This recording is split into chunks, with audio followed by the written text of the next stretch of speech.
Hello, everyone.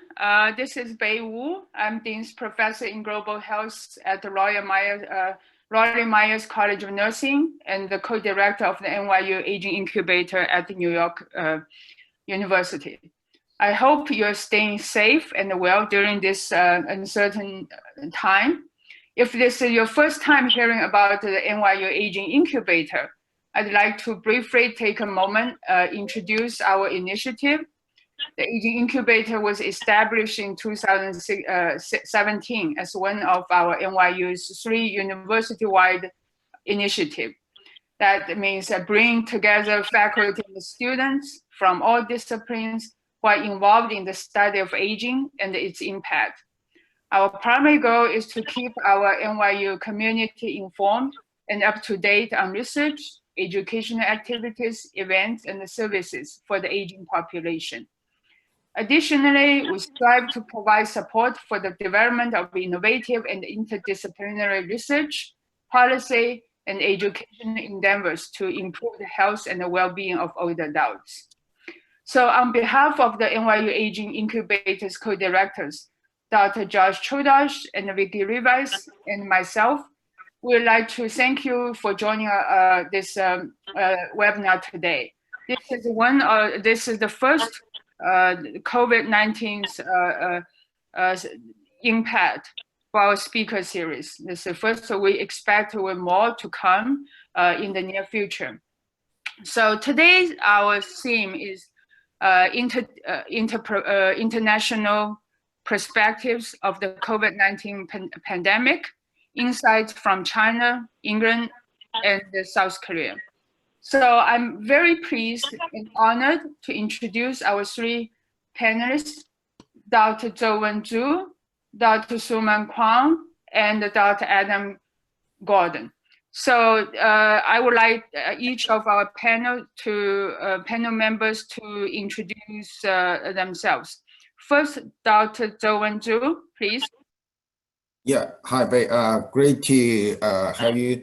And I'm very grateful and happy to be invited to join this panel. I'm Dr. Zhou Zhu. I'm a gastroenterologist. Now I am the Vice President of Zhongshan Hospital affiliated to Fudan University, which is one of the largest and the top best hospital in China. Actually, I was leading a medical assisting team to Wuhan from February the 7th to April the 1st. I just came back from Wuhan. Now I am in the self-isolation or self-quarantine in the hotel, which will be totally for 14 days. So there's 4 days to go, but I'm happy to join this session and to share with you some of my understandings and experiences. Thank you. Great, Dr. Kwon, please. Hi, my name is Shunman Kwon. Thanks a lot for inviting me. I'm a health economist, and I'm a professor and the former dean of the School of Public Health at Seoul National University.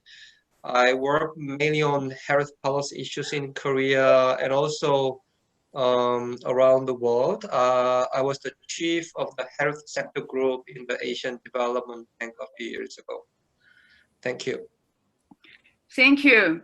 Dr. Adam Gordon, please.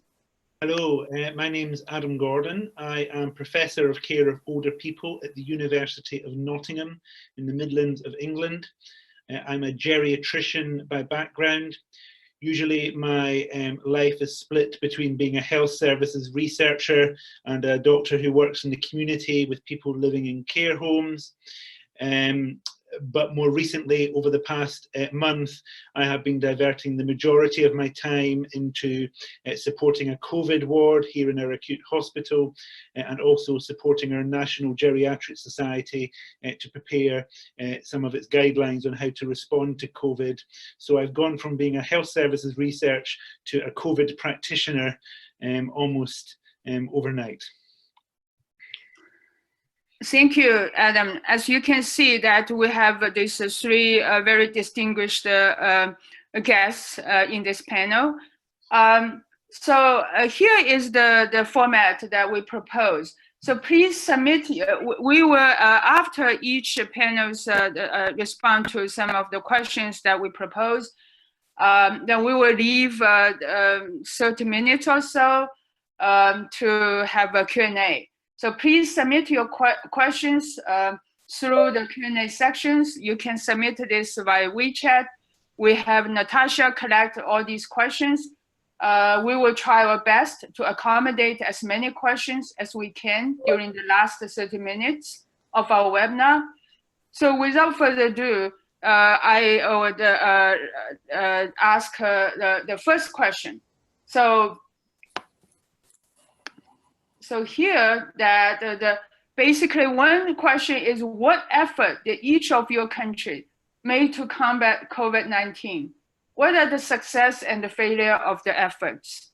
So I would like to invite Dr. Zhu to be the first presenter here. Oh, okay. Thank you, Pei. Hi, dear doctors and also colleagues. As I said, I just came back from Wuhan, so it's a very unique experiences that I want to share with you because it's a very, very important approaches of the Chinese government to combat the COVID-19, especially in Wuhan, such an epic center. So I would like to give you some information, introduction about how our team be formed and how about our work there and how about the treatment protocol, not in very detail, but to show how the government can coordinate all these issues so that may give you some just ideas for this. So I would like to share the screen. Yeah. So actually, I prepared this also for other webinars, but this is to tell you that's really my experiences and my understanding of these different kinds of approaches to mobilize and optimize the medical resources for the COVID-19 patients, especially the severe patients in Wuhan, China. So I'm from the Zhongshan Hospital, which is located in Shanghai, one of the largest hospitals in China. And it's established about more than 80 years ago, one of the top best hospital in China. And it is a tertiary care, comprehensive university research-oriented hospital. So we have around more than 2,000 beds. Every year we have 4 million visitors, outpatient visitors, and we have 170,000 inpatients, and among them 100,000 for operation. So how we organize this team? Actually, we just got the information or the command from the National Health Commission at the night of February 6th. We were told that we need to submit a name list within 3 hours. In the name list, it should have 30 doctors, 100 nurses, and also several administrative guys. The doctors should mainly from the Department of ICU, respiratory disease, and infectious diseases. But also from our view, our understanding, we also send the doctors from the emergency, from cardiology, gastroenterology, nephrology, anesthesiology, and thoracic surgery. And among the 100 nurses, 40 from ICUs and 60 from other wards. So on the next day in the morning, we gather in the Zhongshan Hospital, and the whole night, the hospital prepare the PPEs for us, and also prepare some drugs and some self-cleaning, the liquid or these, and also personal, some underwears, and our jackets, our raincoat, our coat, our winter coat as well, and all put in the large case. Everyone had a large suitcase, and we have hundreds of boxes of the packets of the luggages, and we took the chartered flight to Wuhan the second day afternoon. And after the day we arrival, we visited that hospital, and we were told that we will work in East Campus of the People's Hospital in Wuhan, which is also a large hospital, around 1,800 beds. They turned the beds, total 800 beds, into the infectious disease ward for severe COVID patients. And our team is going to take over the 2 wards, totally for 80 beds. And these beds are only for the severe COVID patients. There are already some patients there, but there will be more patients coming. And also we just start work at the second day of our arrival. And on March the 31st, we finish our job there and turn back over the wards to the People's Hospital. And during these 55 days in Wuhan, we treated more than 150 patients, and more than 110 are severe cases, 30 are critical severe cases, some as moderate. Discharge around 90 patients, transfer into mild case wards, and 6 patients died, and around 20 still in the ward. But also we got to know that more and more patients get discharged. And the second day we finish our job, we depart from Wuhan back to Shanghai. Now I'm staying in the hospital for self-quarantine. So as I said, how to mobilize and optimize the medical resources. I think you may know that at the time when we organized the team, Wuhan was in a very, very, what's it, critical or severe or threatening situation that the medical system, also the medical resources are overwhelming. And the doctors and nurses are exhausted. We don't have enough these medical staffs there.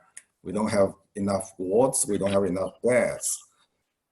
And so the government, the central government, just organized the different kinds of medical team to work in Wuhan, to support Wuhan. So they formed the first clinical expert steering team to Wuhan in the mid-January, and the first medical assistant team to Wuhan in the late January. And totally around at the peak time, I say that in the second half of February or in the late February, there are totally more than 300 teams, 42,000 medical professionals working in Hubei province. Among them, 80% are in Wuhan. So my team is only one part of it. I think in China, you may know that we have very strong the Beijing leadership.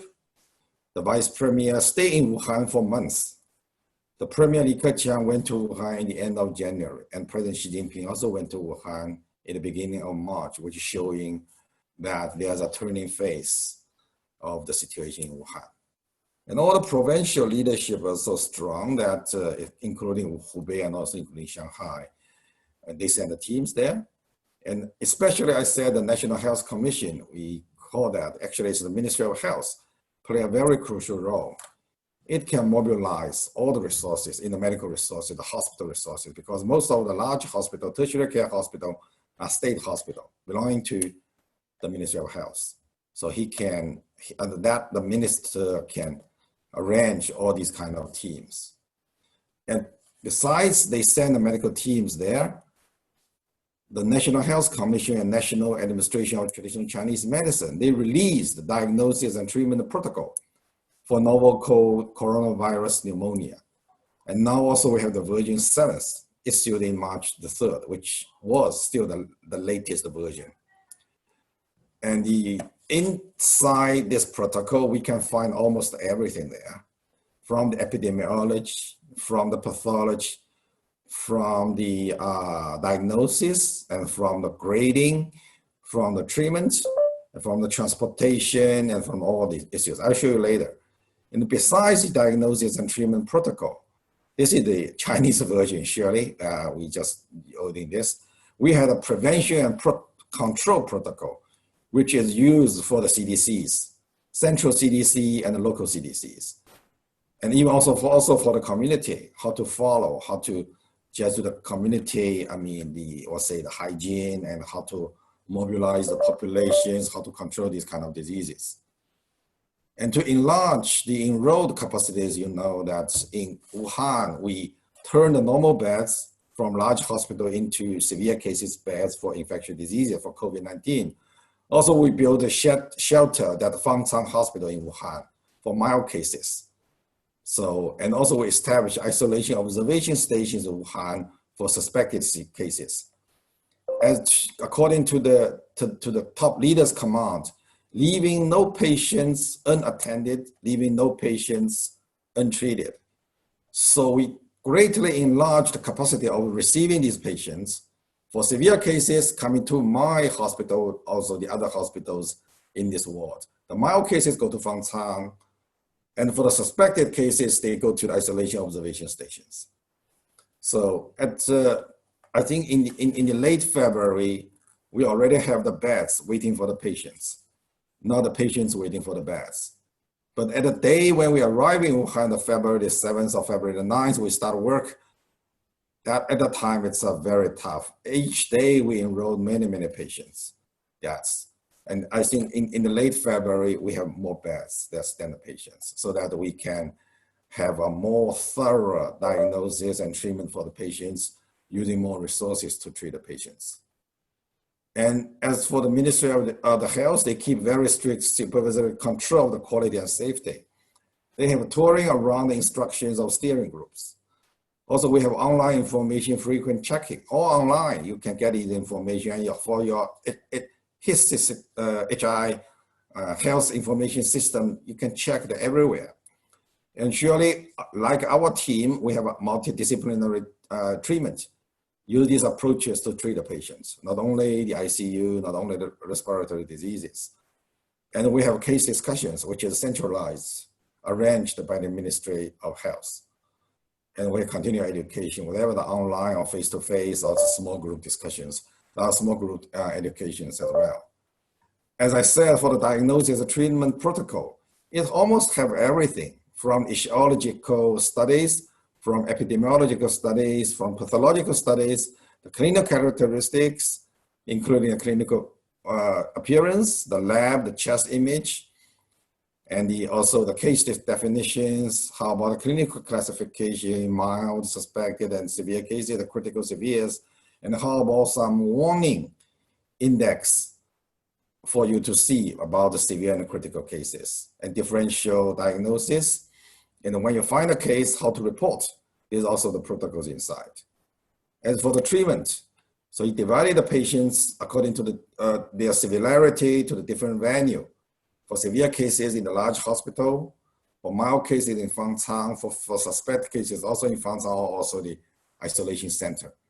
So and then give the general treatment protocol and also the treatment methodology for severe and critical cases.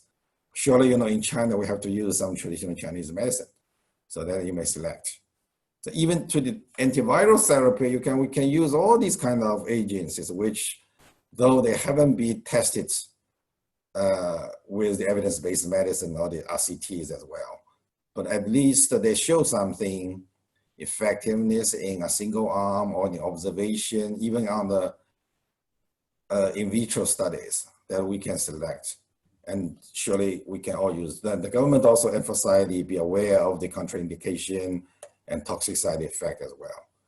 And for severe and critical cases, respiratory support, circulation support, renal support, renal replacement therapy, convalescent plasma treatment, blood purification, immunotherapy, like the tocilizumab we can use, actually the steroid that we may select to use. So ECMO also we have, and then we can use this for this kind of patients. So we have almost everything that you can use that for the patient. But I have to say about the diagnosis and treatment protocol, these measures, these approaches haven't been show very strong evidence. But as I said, that the government issued this, which can help to have more selections. But all these selections and the usage in a clinical way should be under very strict supervision by the health professionals. But I think the good thing is that we may use this, though it's not approved out of their label. But we can use, and the government, the Ministry of Health can take the responsibility. It means they waive our responsibility or we use these drugs out of their label. So, but we still have to do a lot of studies, researchers continue studies about the pathogenesis and disease cause to understand more about diseases. It doesn't say that we have 100% well prepared. At the very beginning, definitely we haven't got well prepared. But now we focus on Wuhan and concentrate the resources in Wuhan and make Wuhan much safer and reopen Wuhan. But now we still have to keep an eye on it, not only in Wuhan, also in other cities, like in Shanghai as well. So this that means we still have to do more studies and more treatment. So as that's last, I would to say, make plan is important. In Shanghai, our hospital, Zhongshan Hospital, make a plan facing how to reorganize our resources to treat the patient, different kind of patient. For the selective operation patients, we just postpone. For some emergency cases, we have to do just right now. So, and we reallocate the examination places and also reallocate the flow charts of the patients. And we need to do more tests for the patients or for the suspected patients, but also we need to do more now on the asymptomatic cases. I mean, asymptomatic carriers. That's important. That's really challenging for us. Now, I think the government want to open the examination for all the population. But how about the human resources for this? How about the cost for that? That's under some discussion. But I think after 4 days, when I'm back to the hospital, we'll have face some new challenges. I'll continue my work there. So the last, I want to show you one picture. It was a picture took in the beginning of March. That patient lying on the bed is 87 years of age, and the doctors beside him is 27. They're 60 years, apart. That doctor is in my team. The doctor accompanying the patient to the CT scan on their way back to the ward. They enjoy the sunset for a while. So it's such a touching and moved picture to show that the patients and the doctors, we are working together to combat the COVID-19 and share that we both want to have a hopeful world, and we will succeed, and we'll do that continuously. Thank you. Thank you for your attention. Yeah. Thank you, Dr. Zhu.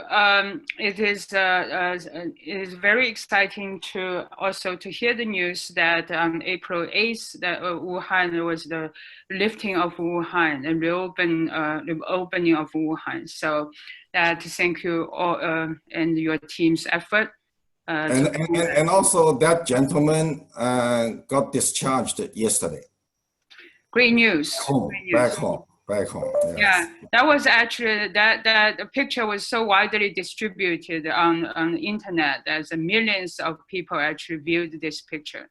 That was quite a touching moment. Yeah. Thank you. For sharing this picture. So next, I would like to invite Dr. Shunman Kwon to respond to the first question. Thank you. It seems to me that so far the kind of successful Korean response to COVID-19 was that we contain the rapid or slow down the rapid increase in infections, and also so far there is no lockdown. So those two elements seems to be a success.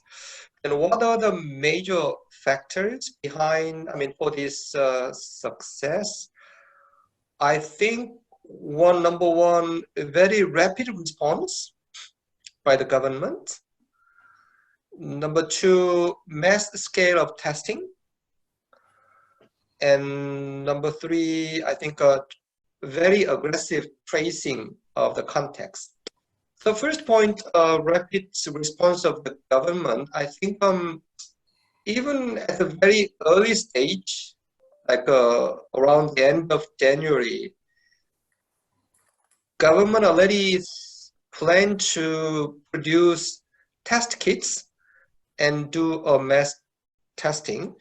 Then what is the secret? It seems to me that there's a very good policy learning, because about 5 years ago, Korea had a big cases of MERS, Middle East Respiratory Syndrome. And I think outside of Middle East countries, Korea had the largest mortality from MERS. So after that, government strengthened increase the capacity of the Korean Center for Disease Control, and change the law following this kind of communicable disease, epidemic, pandemic issues. And also from the very beginning, the government provided everyday briefings, very transparent information sharing with people. So I think that is big response, and also a lot of uncertainty. So there are a lot of learning by doing, in a sense. So at that point, I think it's positive. Second positive thing is a mass testing. I think, for COVID-19, there are many cases that, even if those who are infected but no symptoms, but they can infect others. So because of that, I'm an asymptomatic patient who can infect others. It's very important to get a test such that even if I don't have any symptoms, but if I get tested and if it turns out that I'm positive, maybe I can have a quarantine, I can treat it, and also I can let those who contacted me that I'm infected, and so in that sense, I think mass testing seems to be the very important. I think that's the also point that Dr. Zhu mentioned, test. So test is another important factor. And number three, very extensive and aggressive tracing of contact. So if you tested positive, then you have an interview such that you tell the epidemiology and government officer of all the paths, which restaurants you visited, what kind of public transportation you used, around what time. And then this is disclosed by the government, district government, to people. So almost every day I got text messages sent by the district government about, okay, today we found this positive case, and this patient positive case visited this and these places. And interview is not enough, so the government use other informations such as credit card use, because Korea these days, I don't carry cash. I almost always use my credit card to buy something, even the Starbucks coffee. And there are a lot of CCTVs available in the public transportation and the roads in the neighborhood. So government collects all those information to trace all the context and provide this information to the general public. So if you happen to be at the same place, same space that with this person, you should get a test. So that is, I think, it turns out to be quite effective. But especially the last point, this aggressive tracing of contacts, I'm not sure whether it can be implemented in other countries, because there is some issue of privacy. So I think it should be based on a social consensus, social acceptability. In the case of Korea, this policy is very popular, very populistic, because especially after those MERS crisis we experienced 5 years, 6 years ago, there's kind of social consensus that we should use this type of very aggressive tracing. And initially in some district office, they did not disclose the full information. Then some people complained why the government did not disclose full information. Of course, it's anonymous information. There's no name, but still, I think this type of aggressive tracing of context can be controversial. And I think in some, especially some low middle income countries, this can be potentially abused. So this part, although it was very successful in Korea, but I think it's very contextual issues. So you should be very careful whether this type of tracing can be applied to other countries or not. Thank you. Thank you, Dr. Kwon. Yes, that's each country has different characteristics and different culture, so certainly response can be different. So it's actually one remarkable thing that it's worth noting is South Korea, that based on this morning, I checked the cases, the most updated information. So South Korea actually 10,450 cases were confirmed, but deaths, actually number of deaths, actually only 208. So that's quite remarkable in that sense. So now I would like to invite Dr. Adam Gordon to respond to this question. Okay, it's actually quite nice to go third because my two preceding colleagues have set up a number of points that I can then now respond to from the British perspective. You join us at a time when Britain is now seeing the 8th highest number of cases of COVID in the world and the 5th highest number of deaths. And that may have something to do with testing rates in the UK, which I will come back to shortly. I think we're also the only country in the world to have our leader admitted to ICU for COVID treatment. And we've had the good news today that Boris Johnson has been stepped back down onto a general medical ward. So that's put a bit of spring back in our national step. I'll start with the things that have worked well in the United Kingdom and then go to the things that are working less well. In terms of the things that have been working well, I think there are similarities to the way we organise healthcare provision and the way they are organised in China. We have a large nationalised, centralised health service, and that gives us opportunities for command and control of health resource across the country, which even other European countries perhaps don't. If you look at some of the other European countries, for example, Italy and Spain, their healthcare systems are coordinated in a regional way, as opposed to in the UK, where we are coordinated centrally and nationally. This has meant that our National Health Service has been able to respond quite rapidly.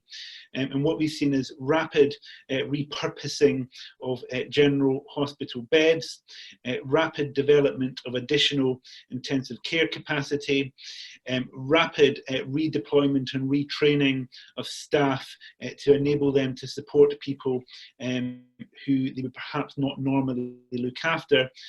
So to give you some examples, my wife, who is a paediatric intensive care nurse, normally has undergone training in adult ventilator competencies so that she can staff an adult intensive care unit. I work with an improvement fellow who's an operating department practitioner by background, and she's been quickly re-educated with regards to the latest ventilator technology and again been deployed to intensive care. We've also opened additional hospital facilities, the most famous of which is the Nightingale Hospital in London, which has been set up at the Excel Conference Centre and has well over 1,000 beds equipped with ventilators to be able to support the London ICU response, and we are developing similar, or have actually opened in the last couple of days, similar facilities in Glasgow, Manchester and Birmingham, all in public conference centres which have been repurposed into hospital facilities. What we were expecting to see the peak of COVID this weekend, but it does seem that we're seeing some effect from social isolation, which has been in place now for 3 weeks in the United Kingdom, and it now looks as if the peak is going to be somewhere in the region of 2 to 3 weeks from now, based upon the current trajectory of cases and deaths. What this means for our National Health Service is that I'm speaking to you from a hospital in the Midlands of England, which is the second most affected part of our country outside of London, and our hospital, which would normally run at 95% bed occupancy on a normal day, is running at 70% 50% bed occupancy at present. We have 30% of our beds currently empty. Similarly, we have about 30% of spare ICU capacity. So one of the things that has gone well is this rapid repurposing of NHS facilities. And at the moment, touch wood, it feels as if we are ahead of the curve with this in a way that colleagues in some other European countries did not have time to be. Another thing that has gone well and which mirrors a Chinese experience has been the rapid production of guidelines. We have a culture in the United Kingdom of not allowing individual practitioners to make up their own care protocols as they go along. We have a culture of national guidelines being specified from our National Institute of Clinical Excellence and practitioners adhering to that around the country. And we're seeing rapid production and rapid updating and iteration of guidelines from both our National Institute of Clinical Excellence and also Public Health England, which is our public health statutory body. And that's covered everything from PPE requirements, personal protective equipment requirements, through to management and treatment of suspected cases, through to protocols for discharge from hospital and accepting people into long-term care facilities. So central command and control of the NHS, central production of guidelines and adherence to guidelines has gone phenomenally well. The things that have gone less well, I think, are well publicised in the British national media, which I understand is quite well followed around the world. But our first major failing has been with regard to PPE, personal protective equipment. It probably took longer to get personal protective equipment out to NHS hospitals than would have been ideal. Having said that, there has been no point when NHS staff have been asked to look after patients without personal protective equipment. We've always had access to it, but there have been times when the quality of the personal protective equipment has perhaps not been as good as we would have hoped for. Now in week 3 of lockdown, it looks as if we're actually getting the internationally mandated quality of personal protective equipment within the National Health Service, so we seem to have caught up with that. There are still some issues with getting personal protective equipment out to long-term care facilities, which I might touch on in my response to one of the later questions if we have time. I think our other bigger major failing, and again it's been quite well publicised in the media, has been the failure to get our testing response up to speed. For the last couple of weeks, we've had promises that we should have capacity to do up to 100,000 tests a day, and we're only just arriving at that capacity now. At no point has this jeopardised the care of people coming into hospital. We've always been able to do COVID testing on those people, but we have had delays in getting testing online for healthcare professionals, which has meant that healthcare professionals, even with minor symptoms, have had to isolate at home when perhaps they haven't had COVID. And I'm a prime example. I get bronchospasm secondary to asthma. I ran a socially isolated half marathon and developed a really, really troublesome dry cough the following day. And it took 7 days for the National Health Service to swab me and to allow me to return to work, which is 7 days of a consultant doctor missing from the system. We now have that testing online, but it's taking us much longer than planned and much longer than we'd hoped. We certainly don't have the capacity, even at present, to do widespread contact tracing in the way that has been described in Korea. My judgment of how this has been reported in the media is that the British public would probably be quite in favour of much more aggressive testing strategies if it allowed us to end lockdown sooner and return to something approaching normality. But at the moment, the issue remains that we don't have capacity in terms of testing capacity or reagent to do that. So I think our major failings have been around PPE and around testing capacity. I'll stop there. Thank you, Adam. So I'm going to actually in question 2 that all of you have basically touched upon. So I'm going to skip to question 3 that maybe this is more kind of sensitive and hopefully will stimulate some discussion here. So the question is, have your healthcare systems been filled beyond the capacity to provide what you would normally be able to do, and which likely at the beginning particularly? So if so, how have you decided how to ration care or triage either those with greatest need or most likely to survive if in an immediate life-threatening state? So I would like to have all our panel members to respond to this question. So either Dr. Zhu or Zhou or Adam, Suman. Well, I think as I said in my slides, that only in Wuhan that we feel that it's a very strong shortage of the health resources.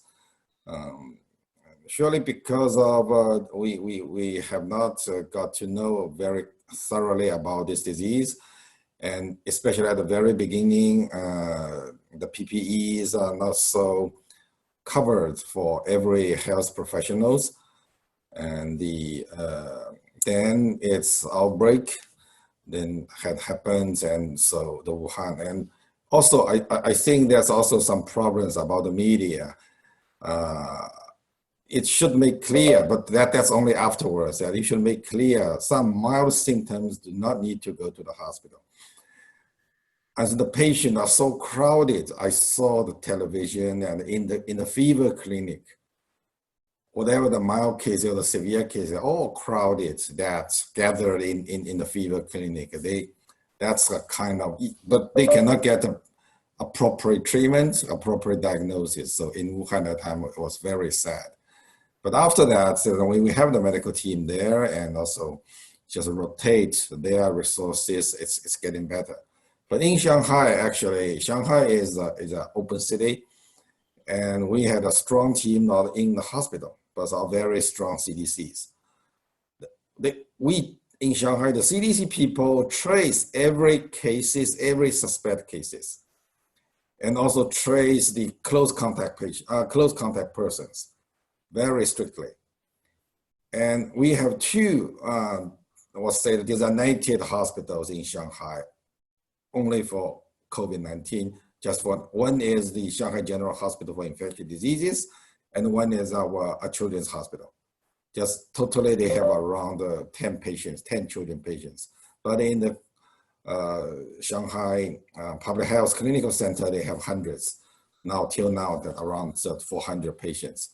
But since Shanghai is, I think the Shanghai administrative management is very good, and our reaction is quite rapid.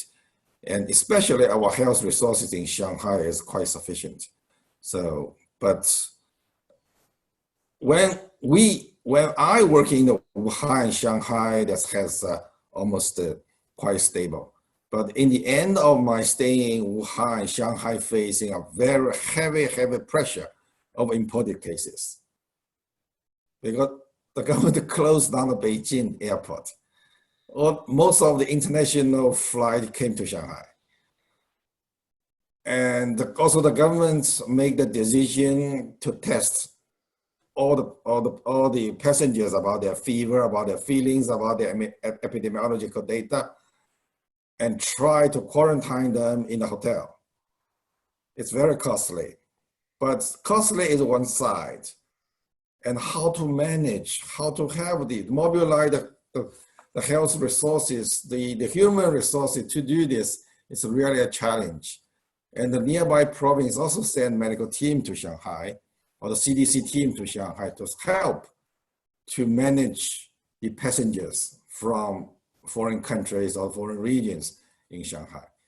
And now also you can see in the later time, Shanghai also shut down the flights. One company, one flight, 1 week. So we just use the mandatory power to stop these inflow imported cases. And these are still challenging. But now the new challenging is Wuhan is open. Most of the cities are open. The people coming from Hubei province, from Wuhan also coming to Shanghai a lot.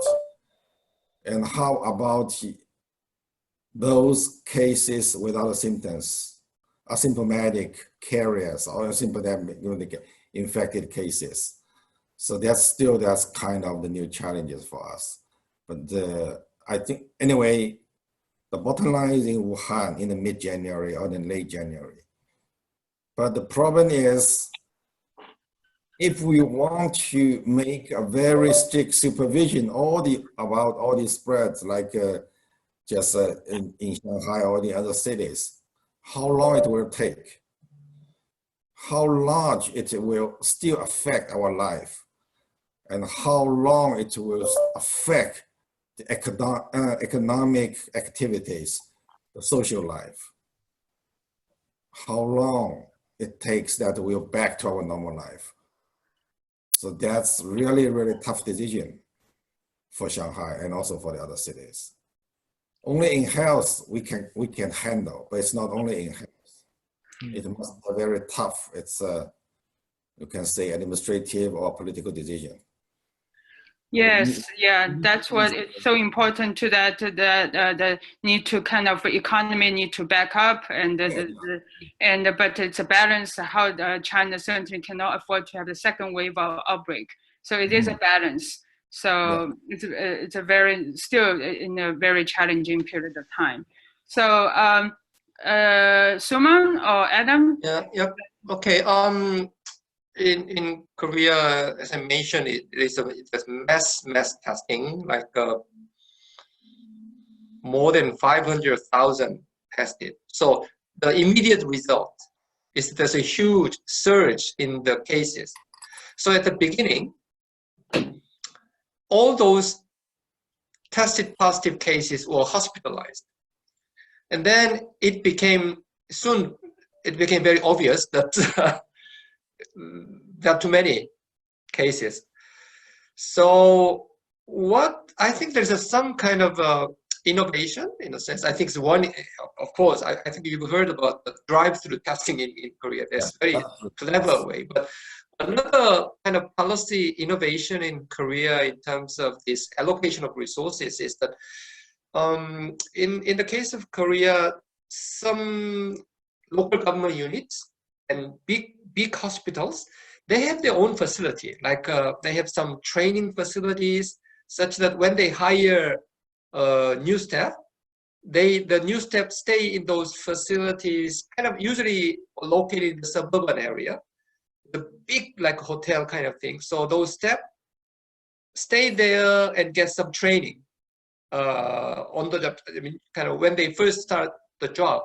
So some like a Hyundai or some big corporate business and also some big government units have that type of facility, and then they were agreed to convert to a kind of a accommodating facilities for minor cases. So the triage system defines that, okay, if this COVID positive has this and this conditions, then they should be in a hospital. But for milder cases, they were sent to this type of, we call it life support centers. So they stay there. But in those life support centers, it's not hospital, but they are attended by nurses and just a few, much smaller number of doctors. So like twice per day, their physical conditions are checked. So if it turns out that the person staying in that type of life support center develops some serious symptoms, then they can move to the hospital. So it seems quite effective. And I've heard that at the very beginning, there's some opposition from medical association because they said, well, this is not a healthcare facilities. So but there's some agreement, consensus to establish this type of special facilities for milder cases. And then it has been working. Another thing I think is a bit of paradox is that Korea is a bit notorious in terms of the number of hospital beds per capita. In other words, we have too many beds. So I often criticize a lot that look at the OECD country cases. The number of beds per capita is much higher.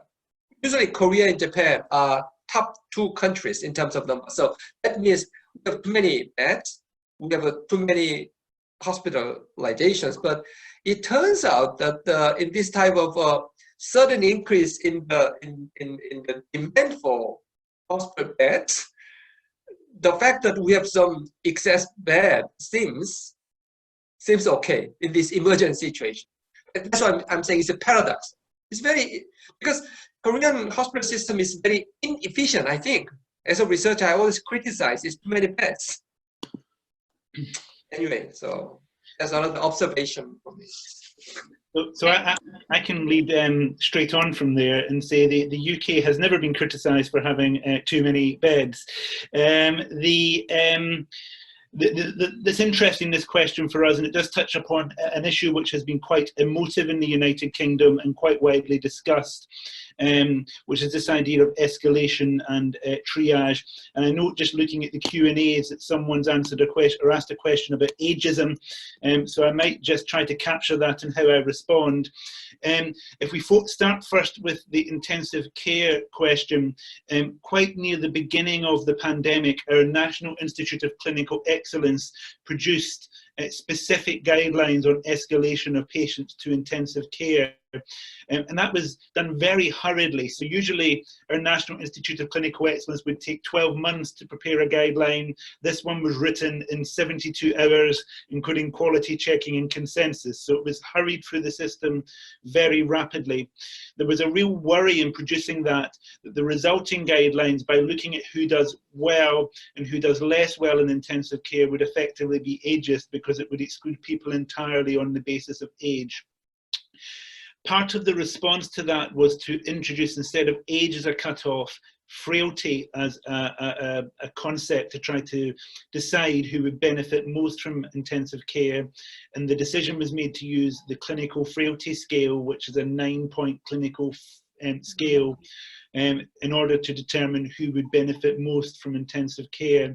And the suggestion, and this was guidance rather than mandated, was that people who had a clinical frailty scale of 5 or above should be considered for palliation rather than admission to intensive care. There was some backlash to that. It's worth noting that the backlash did not come from ageing charities or ageing representative organisations who are relatively comfortable with the concept of frailty. The challenge came from neurodisability groups and learning difficulty groups who worried that frailty as a concept would be applied in populations where the scientific idea had never been fully validated. So our National Institute of Clinical Excellence then changed the criteria to say that the frailty scale should only be used in people over the age of 65. And those guidance still stands. That could be one of the reasons that we find that we're still well within capacity in intensive care, because it's been mainly fitter people who have been admitted to intensive care. And again, that has been quite non-controversial, I think, because we have well-established disciplines of geriatric medicine and palliative care in the United Kingdom. And so the public consciousness is already quite attuned to the fact that you can have good care without having intensive care, and that intensive care doesn't work for everyone. The specific issue of triage hasn't come up yet because we're still well within capacity, but there is an unshared national triage document. We've not called it a triage document, we've called it an escalation of care document, but that will be invoked on a region by region basis if we start to exceed capacity, and that will determine in a much more rigorous way who can go to intensive care. And the sort of broad indicators are that will conclude a frailty domain, an age domain, and a comorbidity domain. And based upon the scoring across all 3 of those domains, decisions will be made about who gets to access particular types of care. An additional issue around capacity is people that live in long-term care in the United Kingdom live in what we call care homes. And if you look at England as a country, we have 400,000 care home beds, and 110,000 acute hospital beds. So if we accepted a large number of people from care homes into hospital, we could quickly overwhelm the acute hospital setting. And so one of the sort of focuses early on in this pandemic has been about getting care home staff, general practitioners, to work with care home residents and their families to understand what their wishes are around escalation of care. So there is no blanket ban on escalation, but where people do want to receive care closer to home, we're able to document those wishes and respect those wishes. And a discussion which has emerged just in the last week has been whether we can allow long-term care facilities to use oxygen and subcutaneous fluids within the long-term care facility without people coming to hospital. And even 4 or 5 months ago, that would have been a controversial suggestion, but now most people seem to think it's kind of a good idea. So at one end of the spectrum, there are already guidelines for going into ICU, which we've aimed to make not ageist. There are triage guidelines which have an age component within them, but age is one of only 3 components that will determine access to ICU. And then within long-term care, there's a focus on individualized care planning to try to ensure that people that don't want to be admitted to hospital can have those wishes respected and may be able to receive care like fluids and oxygen where they normally live. Thank you, Adam. So it's basically, it's not only about age, it's also actually several other criteria, so health status, comorbidity, and the frailty index. That makes sense. So the next question that is relevant to what actually we just discussed.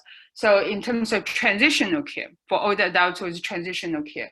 So what have been the challenges in moving older adults who were infected with COVID-19? And then now are ready to leave a hospital to either rehabilitation centers or long-term care settings, or in your case, care homes.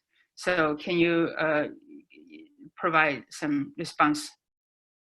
I don't know, may I respond first? Is that okay? Sure. Because this is something that we focused a lot of energy on. The answer's got 2 components to it. One is that our rehabilitation facilities are part of our National Health Service, so they've been part of our NHS capacity planning, and we've worked very hard to keep rehabilitation facilities open even to people who are COVID positive. That has meant sometimes moving beds from where they would normally operate. So if you take our city as an example, we've closed down one of our community hospitals and turned that into an acute space to manage COVID. And we've opened up some care home beds from a private provider. We've effectively purchased care home beds from a private provider to enable us to continue to deliver rehabilitation. And the aim there is that for about 1/3 of older people that are coming into hospital, they survive, they get better, but they are disabled as a consequence of their acute presentation. And that allows us to move them out of the acute hospital into an environment where they can convalesce, but also have some physiotherapy and occupational therapy. With regard to care homes, a common problem in the United Kingdom under normal circumstances is that when people move from the National Health Service, which is state funded, into care homes, which are privately funded, there's often a fight over funding and people being assessed for whether they will receive a state contribution to their funding. And our government has passed, as part of this, a Act of Parliament, which effectively says there will be no funding assessment during the COVID pandemic. People can just move to social care and their care will be paid for by the government. And that has effectively allowed us to open up social care in a much more rapid way than people would normally be able to access it. So a fascinating thing during this is that we've removed lots of red tape, lots of legislation that normally clogs up our system and makes it very difficult for it to run. And one of the big questions at the end of this will be how much of that red tape do we bring back, and how do we justify that to people when we've run so smoothly through the pandemic. So our endeavours have all focused on keeping facilities open and in reducing barriers from transition from hospital into care homes. An interesting thing I'd like to ask Dr. Zhu about when we come to him, and this is why I went first, is an area of controversy has been when we take COVID positive patients and discharge them into long-term care facilities. And I've heard talk in some academic forums about those people being referred to as COVID bombs, where they effectively introduce the COVID virus into a shared care facility. In the UK, our recommendation continues to be that we would discharge people to a care home and expect the care home to isolate the patient when they get there. But I wonder if Dr. Zhu thinks that's good enough, or whether they have different approaches in China and Wuhan. Yeah, thank you, Adam. We also facing some the problems for the elderly, especially for the comorbidity patients. And the you know that for the age composition of the COVID-19 patients, the elderly just have a large proportion for that. And also in my wards, that's those still inside the ward, they are very elderly patients. So, though we have 2 times of the negative of their nucleic acid about the nasal swab, but we cannot discharge them outside because some of them, they lose other family members. Some of them, they don't have any relatives can take care of them. Some of them have stroke, some of them have hypertension, that they need care. Sometimes the COVID-19 have been cured, but the comorbidity need a long-term care, just like Adam said. So for us, we try to get them discharged, but from the heart of the doctor, we know if we just take it, not just let them discharge, that there will be some trouble for them. And sometimes we just let them to stay in the ward and to give contact to the community where they live and to see how the volunteers or the community can give some help. And in Wuhan also there's like a regulation. Previously the patient get discharged, they directly go back to home. But in the middle of February, start a new regulation that all discharged patients, they need to stay in another isolation observation center for another 2 weeks, for 14 days. Just try to avoid the positive test again or something they happen. So, but in these isolation or the observation center, there's no medical professionals there, just like a hotel. So also for these elderly patients, they have troubles. So, but now I think it's also getting better. The city government have reorganized this for the patient, have their long-term care back to home. And also the patient need the renal, replacements, these kind of the treatment. And the patient needs some rehab. So, and we can arranged by the volunteer and resources and also by the secondary care hospital and also by the primary care, because everything is almost back to normal. Then the patient can, the elderly patient can have this kind of help after they get discharged. But in China for this time, all the costs related to COVID-19 will be paid by the government. But if the patient got discharged, his existing diseases, the treatment or diagnosis for the long-term care will be paid by himself or by his social security. That also causes some problems. It still costs. Yeah. And sometimes it's hard for him to get some new drugs for the maintain therapies and for this. So this is a real new challenge for those group for the patient, especially for the elderly patients with quite many comorbidity. Right. And also I think in Shanghai we may also have this for some patients, how to taking care of them. We need a systematic arrangement for these patients. Otherwise, it's really tough for themselves, even for their relatives, for their daughters or for their kids, how they can long-termly be in a good taken care of conditions. And we need more this kind of input.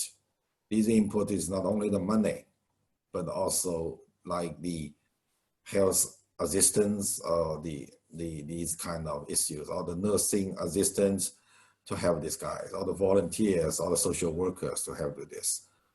Without the COVID-19, we also have this problem.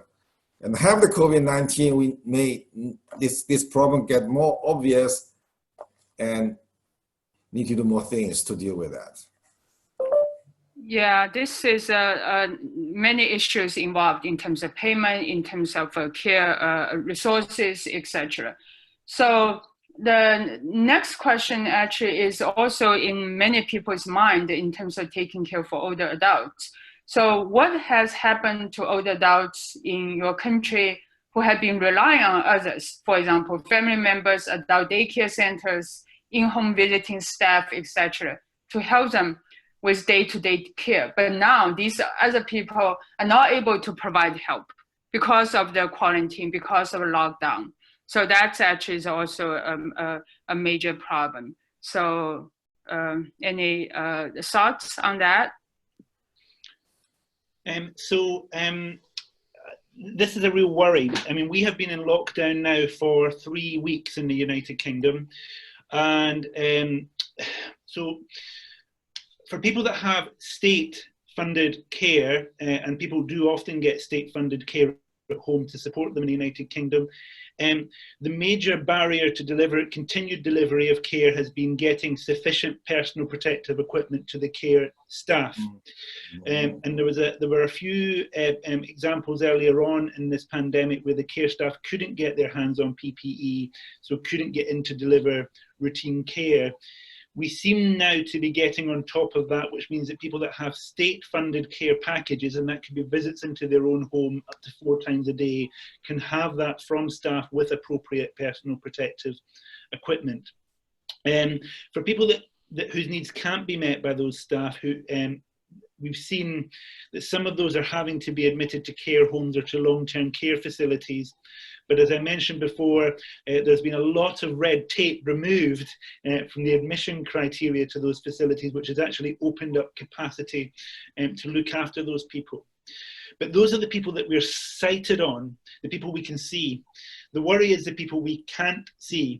And an interesting phenomenon has happened over the past 3 weeks, which is my hospital at this time of the year would usually be 95% full, and about 80% of that activity would be acute emergency activity. Most of it would not be elective activity. And yet here we are in the height of a pandemic and we're running at 70% bed capacity. So I have no idea what's happened to all the people that would usually come into hospital with falls, with strokes, with heart attacks. And many clinicians around the United Kingdom are wondering where all of those people have gone. And our worry is that actually they're sitting at home socially isolated and not able to access the help that they need. So we await with interest and with a little bit of worry to see what has happened to all those people that would normally present to hospital. So I think the people that are known to services have done relatively well out of this. It's the people that are not known to social services that I worry about and that I cannot yet speak authoritatively about. It will be an important thing to learn about as we proceed through this. Although Korea does not have a lockdown, but I'm sure that we have a very similar concerns that Adam mentioned, because although we still do not have a lockdown, but government, I mean, so at a society level, we have a very strong level of social distancing. So first, I mean, all the people who stay home, they are hit hard by this type of social distancing policy. So, and also, you know, although, I mean, some still, until this week, the schools, like primary and middle schools, have been closed for almost, how long? Almost 6 weeks now. So that means that many adults, they should take care of the child, and they cannot, they don't have time to to take care of it or visits their elderly parents living separately. So that is one, it's a big concern for those elderly staying home. And also because of this infection concerns, I think that the visitings by social workers to those old people at home, then the frequency has been declined. It's another concern. And also overall, I think the whole healthcare system has been focusing on this COVID-19. So that means the whole priority, the people are occupied, not just people, medical profession and government, is occupied by responding to this COVID patient rapidly. So that means that what happens to those old people who are patient, but a lot more morbidity, not from COVID, but other existing diseases. And also they are worried about even visiting hospitals because they are worried about infections. And then all the media says, well, the age is one of the most important risk factors. So they're scared. So they're scared to go out. So the healthcare utilization for those old patients has been declining. So I think in the future, it's another very important research topic.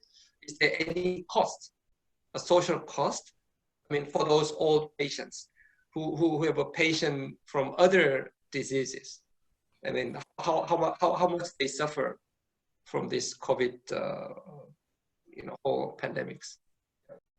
Yes, that's so true, because the impact is so profound in terms of economics, in terms of social cost, as well as actually the individual's health outcomes. May I add one issue is that, the Chinese government emphasized quite for years for the online hospital.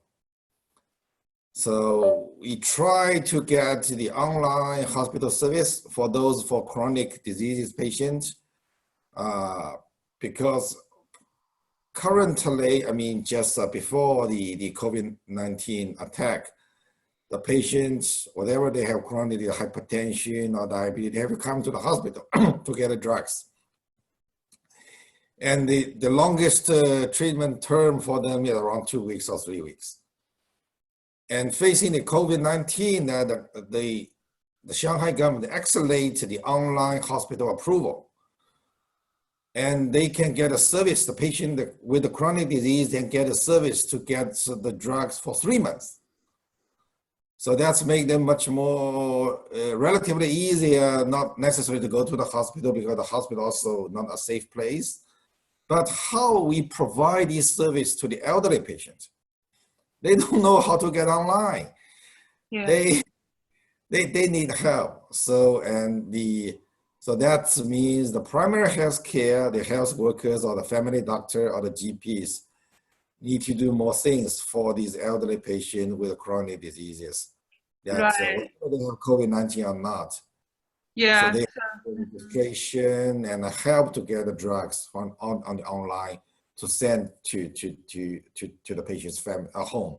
So I think that's also kind of alternatives for us to try to manage to face in these the health consultation difficulties. Yeah, telemedicine in the future probably will be the huge development afterwards. So I would like to actually, we received a lot of questions for the panel. So I would like to pose a few here, given the time constraints. So one question is actually to all the panel members. So all of you have talked about healthcare workers redeployment and the retraining as a key aspect of the response. However, this requires a massive mobilization of healthcare workers who may end up developing physical and mental burnout. So have you encountered this to be a big problem in your countries, and how have your system dealt with this issue? So it's healthcare providers themselves, physical and mental health problems. So I was going to, I'll go first if that's okay. I'm going to focus on just one example from what in some countries would be regarded as healthcare workers, but what in the UK we regard as social care workers, and these are the staff of long-term care facilities. And these are often not trained nurses. They're people that have very rudimentary training and really provide day-to-day personal care. And in the UK, long-term care facilities are small, they're removed geographically from acute hospitals, and they're dependent on medical care from family doctors, from general practitioners. And so the staff there, with their limited training, with their social isolation, working in small groups and limited support from medical staff, are at real risk of feeling very isolated and very neglected within the response to this.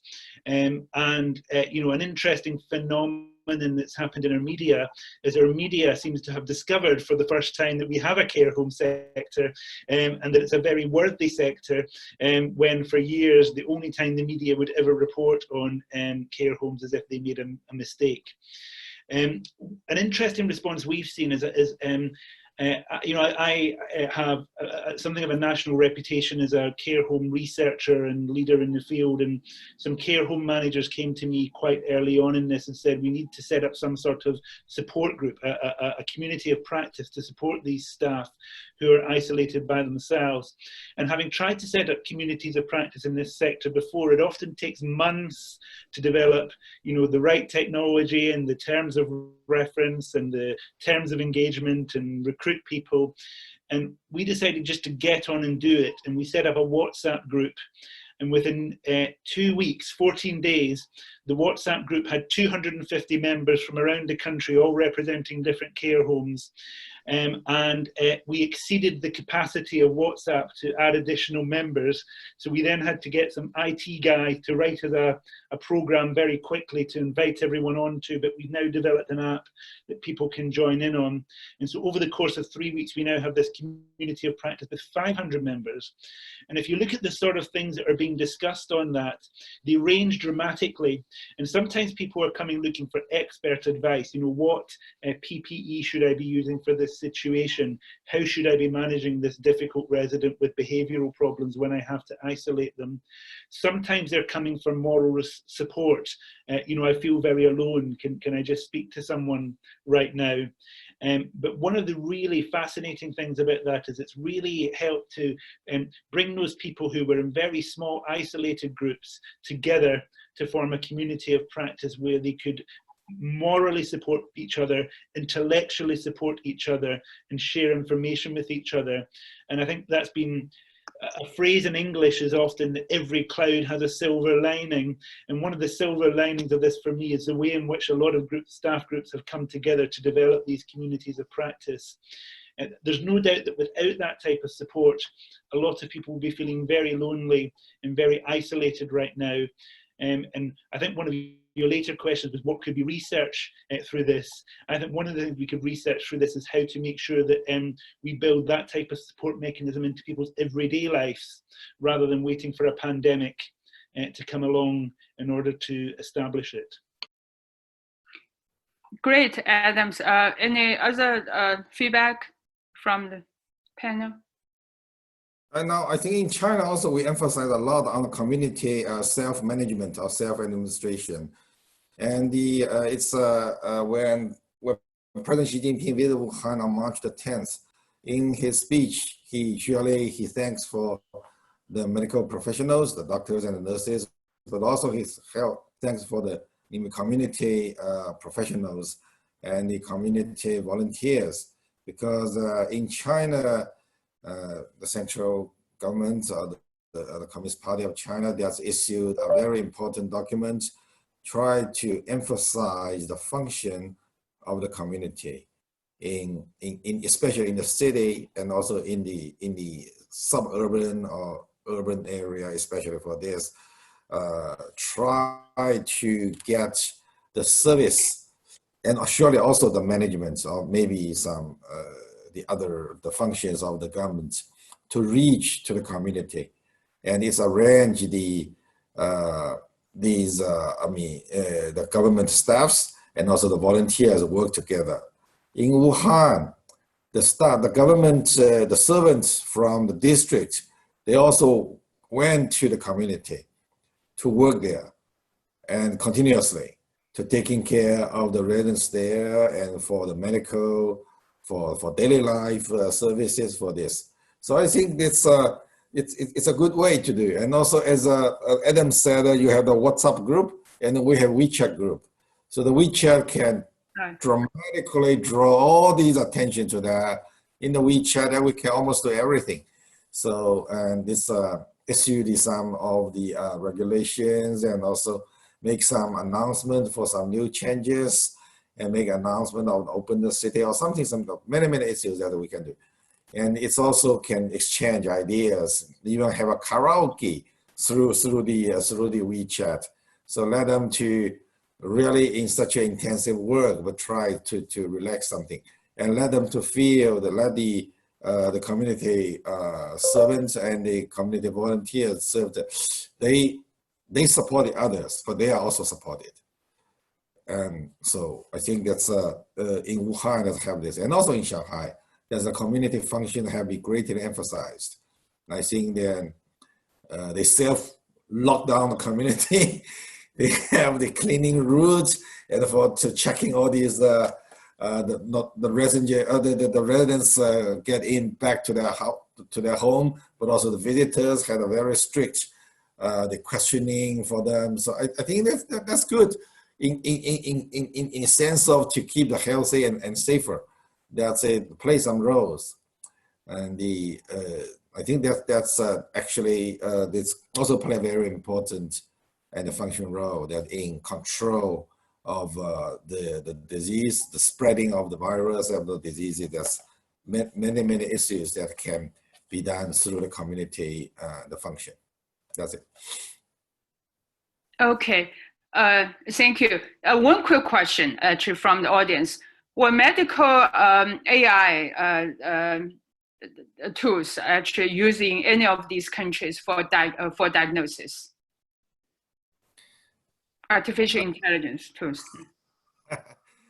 Well, AI now it's very hot, surely. Before the COVID-19 attacking is also hot. In my world, we make some researchers. Surely, in China, the CT scan is a very important tool to make the diagnosis. Though we don't have the clinical confirmed case, but CT scan we conduct for all the patients. And how to adjust dosage of different kinds of drugs, especially the steroid, according to the severity of the image of CT scan.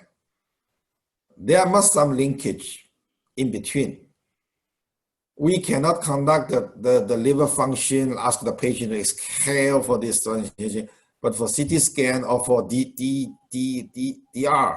the bedside DR for the chest examination, we are doing some research to see how about the patient's general conditions to their CT scan, and which can give us some suggestions, the hints to adjust the steroid and to adjust the patient also the oxygen or something. We are doing this, but how to read the CT scan, how to calculate the areas, the square meter, how large is this infiltration?